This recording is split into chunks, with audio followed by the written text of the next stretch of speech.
কি সব মানুষের সাথে কথা বলছো? তোমার সময় কি এতটাই মূল্যহীন? দেখেন না, ওর কপাল কত ভালো, শুধু কপালে হাজার হাজার হাজার হাজার কোটি টাকা আসতেছে। অনেকবারে বলেন তার স্ত্রীকে একদল মাস্তান কিডন্যাপ করছে। ও নিজের টাকা দিয়ে সব কিছু উল্টাপাল্টা ভাড়া করছে, কিডন্যাপ করেছে। অনেক ভাই আপারে কিডন্যাপ করতে গেছে। অনেক ব্যথা লাগতেছে রে। আমার হাজবেন্ড কোথায়? তোমার এ কি অবস্থা? আমি অভিযোগ তোলার ব্যবস্থা করছি, আপনি ওকে ছাড়ার প্রস্তুতি নিন। আর একটু সহ্য করো, আমি তোমাকে এখান থেকে বের করবই। আপনার কপালো ভাই, এক বউ যাইতেছে আরেক বউর কাছে আপনার নামে অভিযোগ তুলে নেওয়ার জন্য।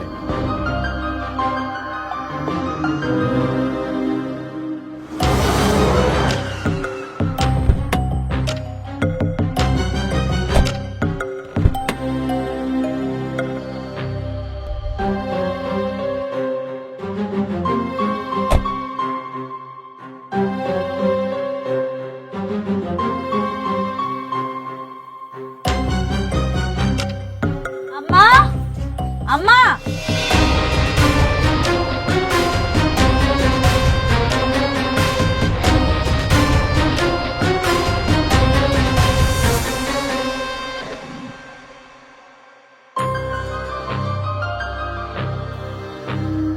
বাহ বাহ বাহ বাহ বাহ, হেব্বি তো। গরিবের ঘরে হাতির পাড়া। বাহ, তা কি মনে করে আপনারা আমার বাড়িতে চলে আসলেন শুনি? আসতে বাধ্য হলাম। কেন করছো তুমি এসব? কি চাও? একজন কিডন্যাপারের লগের থেকে ভালো আর কি করা যায়? আমি যাই না বুঝে মামলাটা করছি। ওর জন্য উপযুক্ত জায়গা হলো পুলিশ আর থানা। তুমি কিভাবে ভাবলে অনেক তোমাকে কিডন্যাপ করবে? কে বলেছে তোমাকে এসব? যারা করাইছে তারাই কইছে। আমি আমার সন্তানের নিরাপত্তা চাই। আমার সন্তান পৃথিবীতে আইব না, এর নিরাপত্তা দিব কি? তুমি আমাকে আর অনেককে আলাদা করার জন্য মামলা করেছো, তাই না? নিজে তো হারাইছই, এখন আমাকে আর অনেককে আলাদা করার জন্য মিথ্যা মামলায় ফাঁসাইছো। একদম মুখ সামলা কথা বলবেন। বৃষ্টি, আমি না আপনার মতো জঘন্য বড় লোক না যে রাজনীতির চাল খেলতে গিয়া মানুষের জীবন নষ্ট করে দিব। যেটা আমার সাথে ঘটছে আমি ঠিক হেডেই করছি। তুমি যদি আজকে অনেকের প্রথম স্ত্রী না হতে না, তোমাকে অনেক কিছুই জবাব দিতাম। শুধুমাত্র তোমাকে বিয়ে করার জন্য আজকে অনেককে জেলে যেতে হলো। আরে আল্লাহ রে, হাস্যকর আলাপ। আর আমি যদি কই শব্দ আপনার, শুধুমাত্র আপনারা বিয়ে করার পর থেকে ওর জীবনের আজকে এই উন্নতি। কোন স্ত্রী তার স্বামীকে মিথ্যা মামলা দিয়ে জেলে দিতে পারে না। অবশ্যই পারে। কেন পারে জানেন? যেই স্বামী তার স্ত্রীকে মারার জন্য অন্য একটা কিডন্যাপার আনতে পারে, সেই স্ত্রী তার পেটের সন্তানকে বাঁচানোর জন্য স্বামীর বিরুদ্ধে সব করতে পারে। তুমি বুঝতে পারছো না, অনেক তোমাকে কিডন্যাপ করেনি মেঘলা। শুধু ভালো না? আমারে যেহেতু কিডন্যাপ করেন, এখানে তো পুলিশ বুঝা লইব। আমার কাছে আনানোর দরকার কি আপনাকে? আপনারা বড় লোক মানুষ, বিরাট কারবার জান না, আপনাকে বিরাট কারবার দেখান। আমার এখানে আসার তো কোনো দরকার নেই। জান, তুমি মামলা তুলবে না, তাই তো? ঠিক আছে, বুঝতে পেরেছি। আমিও দেখবো তুমি আর কতক্ষণ অনেককে জেলে রাখতে পারো। আমি তো ওকে মুক্ত করেই ছাড়ব, দেখিনি।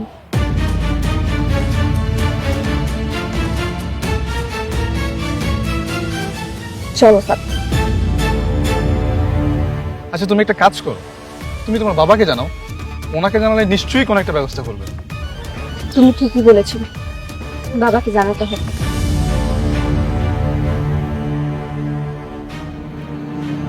আরে ব্যাপারটা একটু যাচাই বাছাই করে নিতি। যাচাই বাছাই করার আর কিছু নেই আব্বা।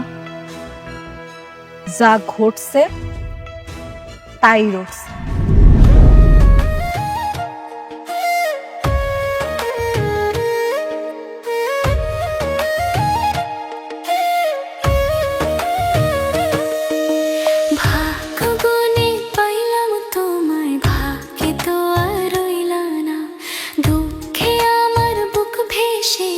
সুখের দেখা হইল না, তবু আমি তোমার আশায় কাঁদি দিবারাত রোজ।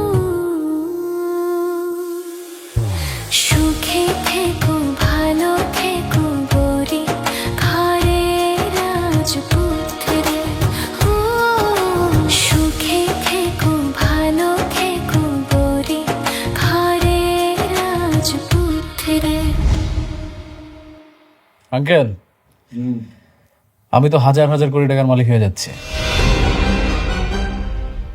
কি বলো? তুমি না কিছুদিন আগে বললে তুমি 100 কোটি টাকা লাভ করতে যাচ্ছ, এখন আবার 1000 কোটি টাকা হয়ে গেল। একটা কথা কি জানেন আঙ্কেল, পথ যতই কঠিন হোক, যদি গন্তব্য ঠিক থাকে না, তাহলে সফলতা অবশ্যই আসবে। তোমার তো দেখি একেবারে রাজকপাল। অনেকের চাইতে তোমার কপাল অনেক ভালো বাবা। আর আন্টি, আমি একটা সিদ্ধান্ত নিয়েছি, খুব দ্রুত আমি বিয়ে করব। আলহামদুলিল্লাহ। বাবা, সিদ্ধান্ত যেহেতু নিছো, আমরা কিন্তু তোমার আর এই আমার মেয়ের বিয়েতে আমরা একদম ধুমধাম করে আয়োজন করবো, অনেক বড় আয়োজন করবো। কিন্তু আঙ্কেল, আমি তো শান্তাকে বিয়ে করবো না।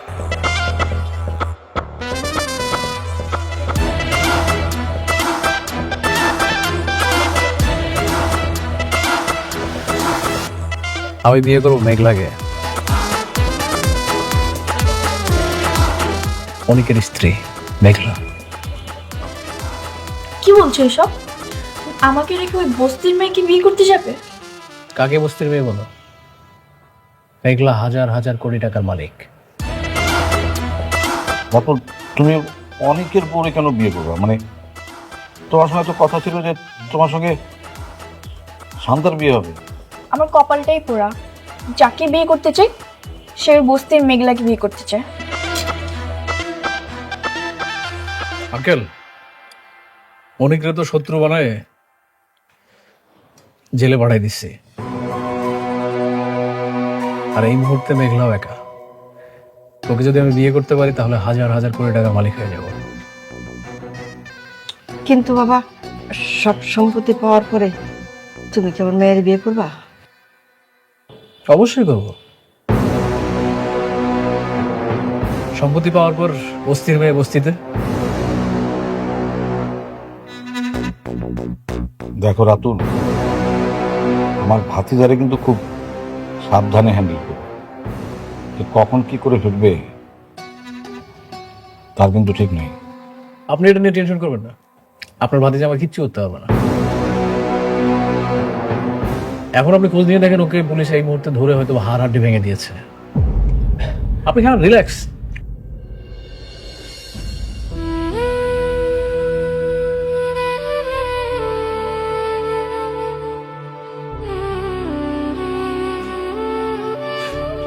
অনিক, পুলিশ যখন তোমাকে অ্যারেস্ট করলো, তুমি সাথে সাথে আমাকে কেন কল করোনি?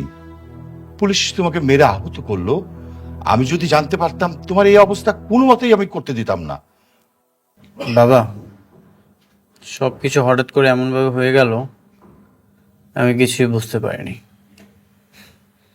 যাকে আমি বাঁচানোর জন্য ছুটে গেলাম, সে আমার নামে মামলা দিয়েছে, সে আমাকে পুলিশের কাছে ধরিয়ে দিয়েছে। অনিক, তোমাকে নিয়ে আমি আর পারছি না। একটা বস্তির মেয়ে বিপদে পড়েছে, তার বিপদ উদ্ধার করার জন্য কেন তোমাকে ছুটে যেতে হবে? বাবা, আমি ওকে যেতে বলেছিলাম। তার মানে তুই অনিককে তোর সতীনের কাছে পাঠিয়েছিস? আচ্ছা, ওকে যে পাঠালি ওখানে, যদি ওর বড় ধরনের কোনো বিপদ হতো? ভেবেছিলাম একা একটা মেয়ে বিপদে পড়েছে, সাহায্য করা দরকার। ও তো যেতে চায়নি, আমিই জোর করে পাঠিয়েছি। এখন বুঝতে পারছি কত বড় ভুল করেছি। সব দোষ হচ্ছে তোর। খবরদার, অনিককে কারো কথায় আর কোথাও পাঠাবি না। অনিক, খাও, আর এখন থেকে সাবধানে থেকো। হ্যাঁ,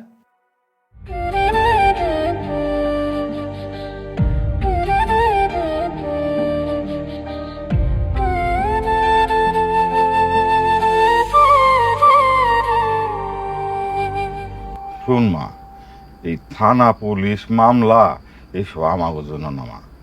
এগুলি করলে শত্রুতা বাড়ে। আমরা গরিব মানুষ, শত্রুতা বাড়ায় লাভ কি?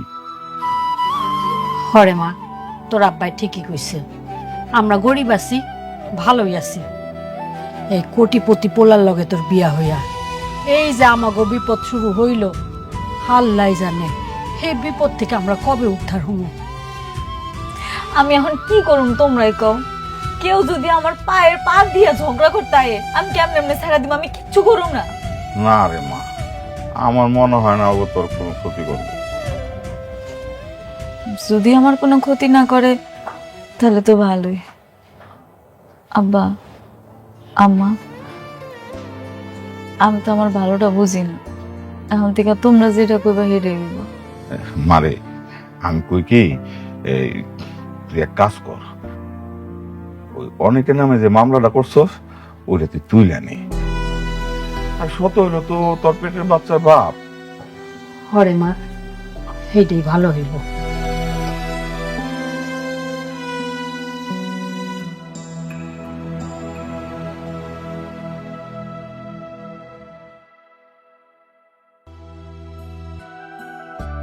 স্যার, আসসালামু আলাইকুম। ওয়ালাইকুম আসসালাম, বসেন। জি বলেন। স্যার, আমি মামলাটা তুলে নিতে চাই, আপনারা ওনারে ছাইড়া দেন। ওনারা তো গত রাতে ছেড়ে দেওয়া হয়েছে, মানে উনি জামিন নিয়ে চলে গেছেন। কি উনি চলে গেছে? হ্যাঁ, চলে গেছেন। আপনি যদি মামলা তুলে নিতে চান তাহলে তো খুব ভালোই হয়, কেস ফাইলটা ক্লোজ করে দেওয়া যাবে।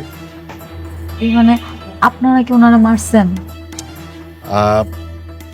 মানে হয়েছে কি, আসামির মুখ থেকে স্বীকারোক্তি আদায় করতে গেলে একটু একটু ব্যবস্থা নিতেই হয়। এটা আসলে সত্য ও ন্যায়ের জন্যই করা হয়। খুব বেশি মারছেন? না, খুব বেশি না, অল্পই।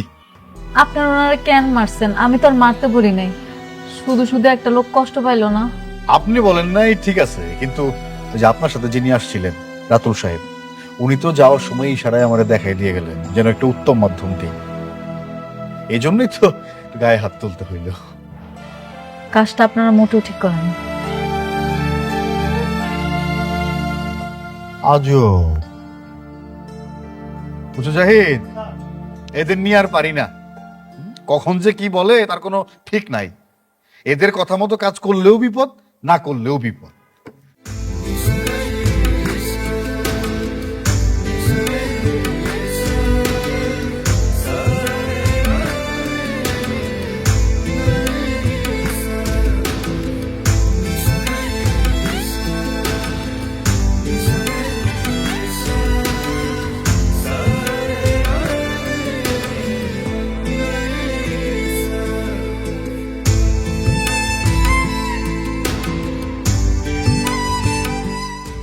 কি হয়েছে তোমার?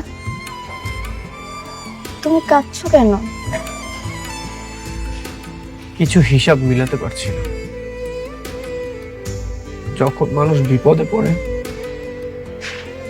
তখন আল্লাহকে স্মরণ করে, আর যখন বিপদ কেটে যায় তখন আল্লাহকে ভুলে যায়।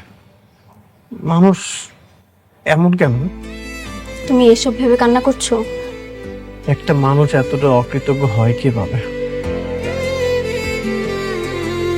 মেঘলার কথা বলছো? হ্যাঁ, আমি মেঘলার কথাই বলছি। জান, আমার জীবনে আমি কখনোই কাউকে ভালোবাসিনি।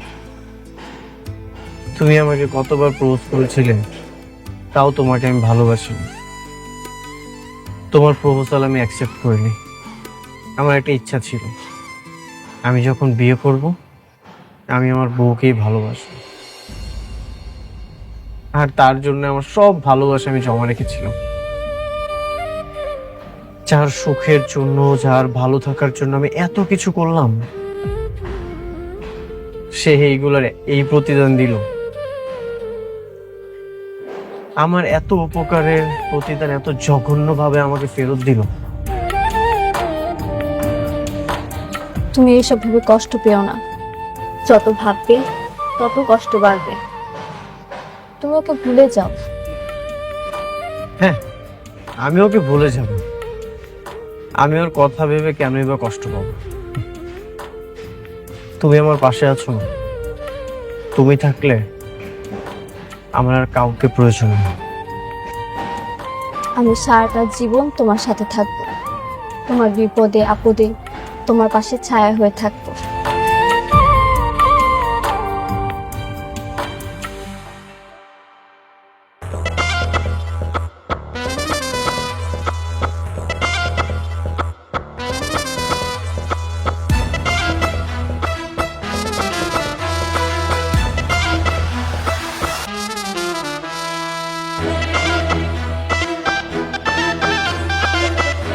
আন্টি, আঙ্কেল, এই যে দেখেন বাজার থেকে আপনাদের জন্য টাটকা টাটকা মাছ আর সবজি নিয়ে আসছি। ভাবি, আসসালামু আলাইকুম, কেমন আছেন? আপনার শরীরটা ভালো আছে তো? আপনি আপনি এখানে কেন আছেন? এই যে আপনার জন্য বাজার নিয়ে আসছি ভাবি। এই যে দেখেন আয়রন ও পুষ্টিযুক্ত খাবার নিয়ে আসছি আপনার জন্য। এখন তো আপনার অনেক ভালো ভালো খাবার খাওয়া দরকার। আন্টি নেন, রাখেন। আরে রাখেন, এইটা রান্না করেন, অনেক মজা আছে, সেই স্বাদ কিন্তু। একদম টাটকা মাছ, টাটকা সবজি। জানেন ভাবি, আমি না কালকে সারা রাত ঘুমাইতে পারিনি, পুরো ছটফট ছটফট করতে করতে আমার রাতটা চলে গেছে। কালকে একটা কি বিপদ না গেল আপনার উপর দিয়ে। আমার না কি মনে হয় জানেন ভাবি, মাঝে মাঝে মনে হয় যে সবকিছু ছাইড়া দিই, ছাইড়া দিয়ে আসে আপনার বডিগার্ড হয়ে থাকি। আমার কোনো বডিগার্ড লাগবে না। কি বলেন ভাবি? আপনার বডিগার্ড না লাগুক, কিন্তু একটা দায়িত্ববান লোক তো আপনার পাশে থাকা দরকার। এই যে দেখেন আপনার বাবা অসুস্থ, আপনি নিজে মা হতে চলছেন, আপনার চারপাশ শুধু বিপদ আর বিপদ। এই মুহূর্তে আপনার একটা দায়িত্ববান লোক থাকা খুবই জরুরি দরকার। এই জন্য আমি বলতেছি আপনার আমি দায়িত্ব নিতে চাই। না, আমার লাগবে না তো, আমার কারো লাগবে না। আমি কাউরে বিশ্বাস করতে পারি না, আপনি বুঝেন না? এই যে ভাবি, আপনি একজন বেইমানি করছে, তার কথা এখন আমাদের সবাইরে দোষারোপ করতেছে। শুনেন, উনি হচ্ছে একটা সব থেকে বড় বেইমান। এই জন্যই তো আমি অনিকের সাথে বেইমানি করছি। অনিক এখন আপনারও শত্রু, আমারও শত্রু। আপনিও যে কেমন মানুষ সেটা আমি খুব ভালো করে জানি। জানেন না ভাবি, এটা জানতে হলে জানার একটা মন থাকা দরকার। শুনেন, আমি খুবই একটা ভালো মানুষ, আর আমি সবসময় আপনার ভালো চাই। এই জন্য তো আপনার দায়িত্ব নিতে চাই। অনিকের মতো বেইমানি আমি আপনার সাথে করবো না। আপনি যান, ভালোই ভালোই সুন্দর করে কইতেছি, আপনি কিন্তু সুন্দর করে চলে যান। আপনার কোনো কথা শোনার বিন্দু মাত্র রুচি এখন আর আমার নাই। যান। আমিও চাই না ভাবি আপনার এই মুহূর্তে আপনার এমন কথা বলে যাতে আপনি রাগ হয়ে যান। যাই, কিন্তু আবার আসবো। যাওয়ার আগে একটা কথা বলে যাই ভাবি, আপনি আপনার কোম্পানির দায়িত্বটা ছাইড়েন না। এই মুহূর্তে আপনার ক্ষমতা থাকা দরকার। না, দরকার নেই, আমার কোনো ক্ষমতার দরকার নেই। কেন দরকার নেই জানেন? আপনাকে মতন আমি লুবি না, আমি একাই অনেক ভালো আছি, আমার কোটি টাকার প্রয়োজন নাই। ভাবি, আপনি ভালো মানুষ, কিন্তু অনেক কিন্তু একটা বেইমান। ও কখন কোথায় কি চাল চালবে আপনি কিন্তু নিজেও কল্পনা করতে পারেন। আপনি কি যাইবেন এখান থেকে? যান কইতাছি। ভাবি, এইটা প্রতিবাদ করতে গেলেও আপনার কিন্তু ক্ষমতার দরকার আছে, এই কথাটা আমার মনে রাখেন। থাকেন, আসি। এদিকে আন। আম্মা, ওনার এই জিনিসপত্র এটি দিয়া দাও।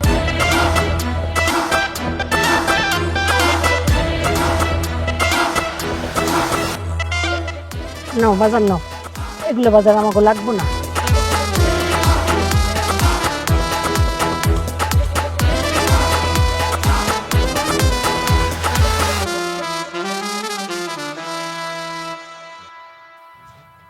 মারে, আমার মনে হয় পোলাটা একটা কথা কিন্তু ঠিকই কইছে, তুই কোম্পানিটা ছাড়িস না। বাঁচতে হলে না মানুষের দুইটা জিনিসের খুব দরকার, একটা হলো টাকা, আরেকটা হলো ক্ষমতা।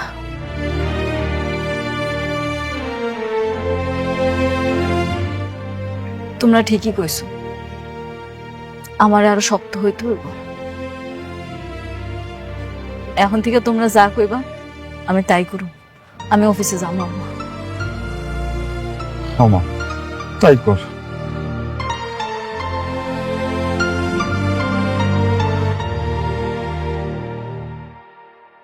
সেলিম সাহেব, সেলিম সাহেব, লোকজন সব কোথায়? কাজ অফ কেন? স্যার, সালিমা বিল্ডার্স গ্রুপের লোকজন এসে আমাদের সাইটে যত লোক আছিল সব নিয়ে চলে গেছে স্যার। শালিমা বিল্ডার্স থেকে লোক এসেছিল? মেঘলা নামের কেউ এসেছিল নাকি ওর ম্যানেজার এসেছিল? না স্যার, ওরা কেউ আসেনি স্যার। রাতুল সাহেব আইসা সব নিয়ে চলে গেছে স্যার। রাতুল এসেছিল? তোমরা কিছু বলোনি? স্যার, আমি কি করবো স্যার? সালিমা বিল্ডার্স লোকজন আইসা বললো যে ডবল বেতন দেবে, তার লোকজন শুই নাই, সব চলে গেল স্যার। তার মানে মেঘলা সবকিছু করাচ্ছে? হতে পারে স্যার। রাতুল সাহেব বলল আপনারা কি ম্যাডামের অনেক ক্ষতি করছেন, তারই প্রতিশোধ নিচ্ছে। আরো বললো আপনাকে নাকি স্যার পথে বসাই দিব। মেঘলা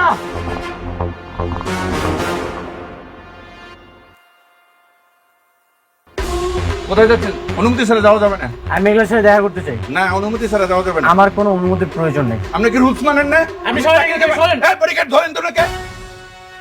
আমাকে ছাড়ো, আমি ওর সাথে দেখা করতে চাই।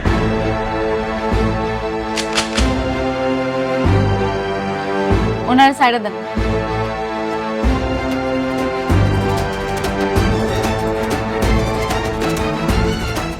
আজ আমার এমন দিন আসলো, তোমার বডিগার্ড আমার কপালে বন্দুক ঠেকিয়েছে।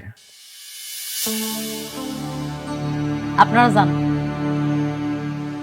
আমার জীবনে তোমার মতো অকৃতজ্ঞ মানুষ আমি খুবই কম দেখেছি। তোমার এত টাকার অহংকার হয়ে গেছে, তুমি এখন আমার পিছনে লেগেছো। কি কি করছি আমি? কি করো সেইটা বলো। তোমাকে আমি বাঁচাতে গেলাম আর তুমি আমাকে পুলিশ দিয়ে মার খাওয়ালে। যেই প্রজেক্টটা আমার পাওয়ার কথা ছিল সেটা তুমি রাতুলকে দিয়ে দিয়েছো। অন্যের সন্তান গর্ভে নিয়ে সেই সন্তানের জন্য তুমি আবার আমার নামে মামলাও করেছো। কেন মেঘলা, আমি কি করেছি? তোমার বাবার জীবনটা আমি বাঁচাতে গেলাম, সেটার জন্যই তো আমি আরেকটা বিয়ে করেছি। এটা কি আমার অপরাধ ছিল? তুমি আমার সাথে এত কিছু করেছো, আমি কিছুরই প্রতিবাদ করিনি, কিন্তু এগুলো কেন করছো তুমি? কিন্তু আমি তো তোমার আর কিছুই বলতে হবে না। তুমি আমার এত ক্ষতি করছো, তারপরে তো আমি কিছু করিনি। শেষমেশ তুমি আমার কাজটা বন্ধ করেছো। তুমি আমার সাইট বন্ধ করে আমার শ্রমিক নিয়ে গেছো, তাদেরকে তুমি দ্বিগুণ বেতন পর্যন্ত দিয়েছো। কেন করেছো এইসব? আপনার লোক নিয়েছে মানে? হ্যাঁ, আমার প্রজেক্টের সব শ্রমিক আপনারা নিয়ে গেছেন, আবার তাদেরকে দ্বিগুণ টাকার লোভও দেখিয়েছেন। কেন? দেশে কি আর কোনো শ্রমিক ছিল না? কই, আমরা তো কিছু জানি না। আপনারা না জানলেও মেঘলা সবই জানে। ও খুব ভালো মতোই জানে আমার কিভাবে ও ক্ষতি করতে চায়। একটা কথা মনে রেখো মেঘলা, সময় কিন্তু পরিবর্তন হয়। ঘড়ির কাঁটা স্থির থাকে না, সময় পরিবর্তন হবেই।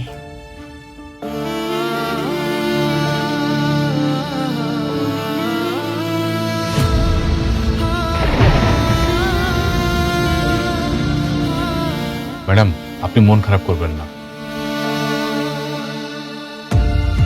ম্যানেজার আঙ্কেল, আমাদের কাজের জন্য ওনার লোকজন আনতে বলছে কি? আমি বলছি? আমি তো বলি নাই। ম্যাডাম, ওই কাজটা তো আমরা রাতুল সাহেবকে দিয়েছি। রাতুল সাহেব কোথেকে লোক আনছে সেটা আমরা জানি না। তাহলে আপনি একটা কাজ করেন, রাতুল সাহেবের বইলা দেন ওনার এখান থেকে যাতে কোনো লোক নিয়ে আসা কাজ না করায়। জি ম্যাডাম, আমি এখনই রাতুল সাহেবকে ফোন করে দিচ্ছি। হে আল্লাহ, আমার জীবনটা তুমি আগের মতো কইরা দাও না। এত যন্ত্রণা আমি আর সহ্য করতে পারতাছি না।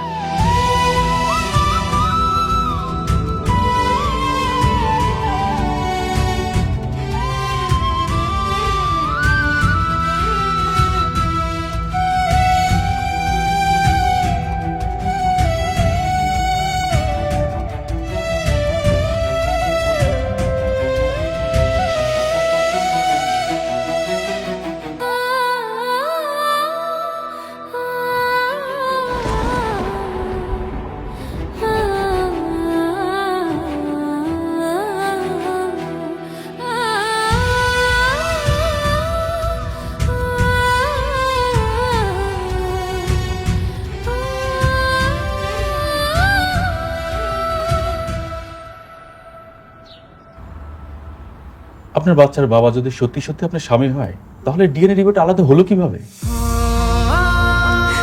আমি জানি না ভাই, আমি কিচ্ছু জানি না, আমি কিচ্ছু বুঝতেছি না। শুধু এতটুকু কইতে পারি আমি কোনো পাপ করি নাই। আমার এই পেটের সন্তান অনেকেরই।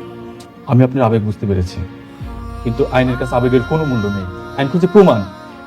আমার কাছে যে প্রমাণ নাই, এটাই তো সমস্যা। প্রমাণ ছাড়া কিভাবে বোঝাবো যে আপনার সন্তানের বাবা কে? এটা তো অসম্ভব ম্যাডাম। একটা উপায় আছে। আমি শুনছি যেই সব মামলা থানায় নেয় না, ওগুলা নাকি কোর্টে নেয়। আমি আমার সন্তানের অধিকার আদায়ের জন্য কোর্ট পর্যন্ত যাইতে রাজি আছি।